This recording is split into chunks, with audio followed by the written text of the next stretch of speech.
Oh my goodness, so tiny. You see it? What is it? A frog. A frog. Oh.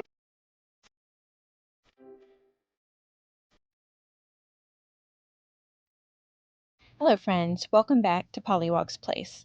Today is one of those busy days where there are more projects on the list than hours in the day. We have fence repairs to make around the duck pen, new trees and flowers to plant in Cheyenne's butterfly garden, plants to add to the duck enclosure, and we're also building a brand new rabbit cage from leftover lumber and scrap wood. We'll get it all set up and then introduce you to all of our current rabbits, and somewhere along the way, the day took an unexpected turn. So grab your coffee and spend the day with us.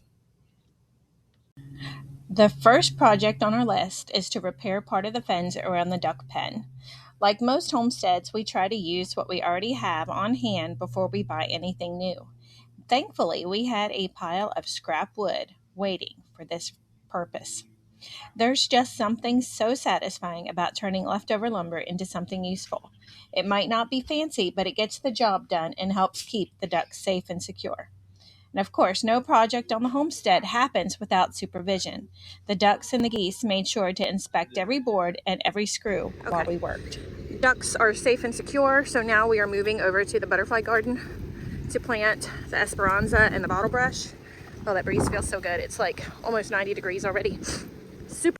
With the fence repair finished, we turned our attention to Cheyenne's butterfly garden. One of our goals this year is to create more spaces to attract more pollinators and bring more beauty to our home.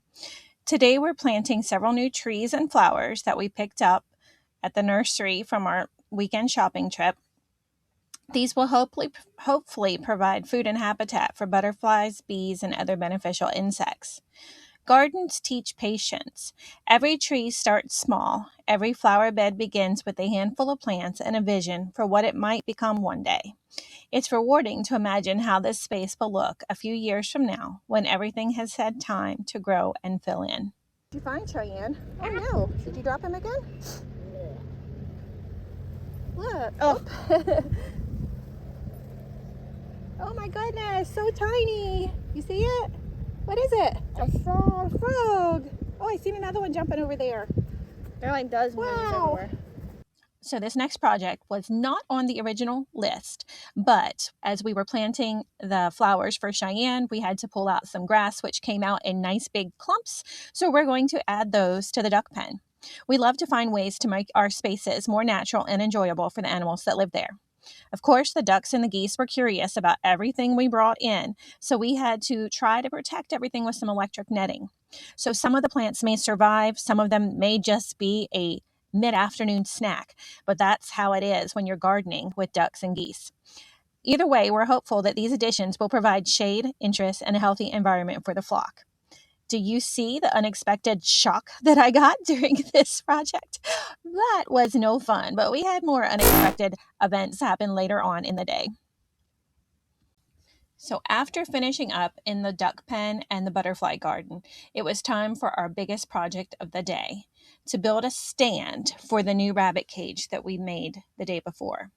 So once again, we're going to put that pile of scrap lumber to good use, and we found another pile of scrap lumber that we had forgotten about underneath the back porch. So building with reclaimed materials can take a little extra creativity, but it's a great way to save money and reduce waste and create a one-of-a-kind masterpiece.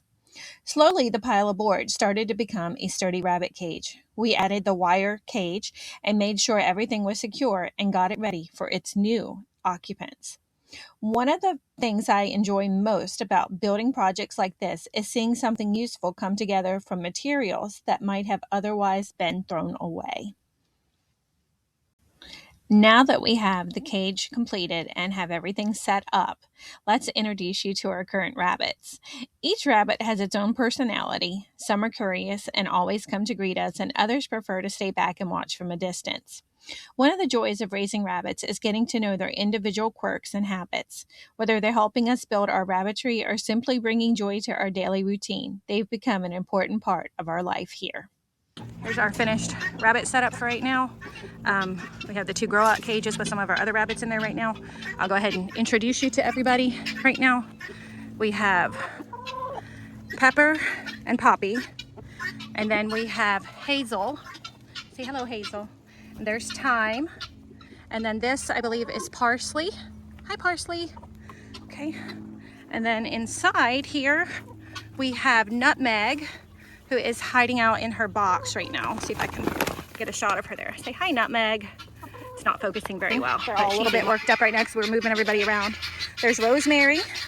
And this is one of our newest little fellas, Licorice. We just got him yesterday. And then we have Sage over here.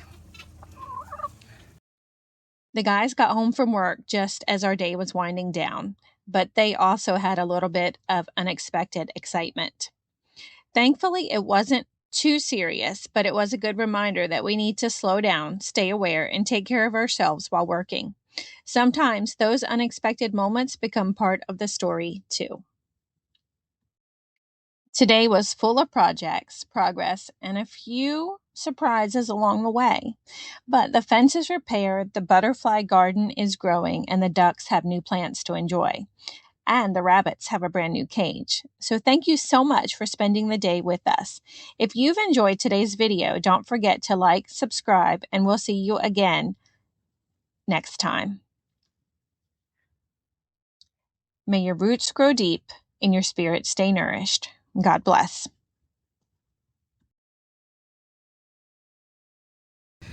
But yeah, this is the beginning of the wormery, rabbitry wormery setup. I still have to set up those bins for worms. Not sure if that's the configuration that I want right there or not yet, but that is a project for another day because it is so hot out here that I literally think I'm about to melt. I know, yeah. And I left that 18 inches down there so that the chickens could come in and clean up anything that misses the buckets.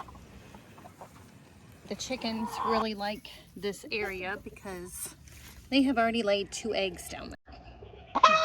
And the manure catching system is already working out pretty well.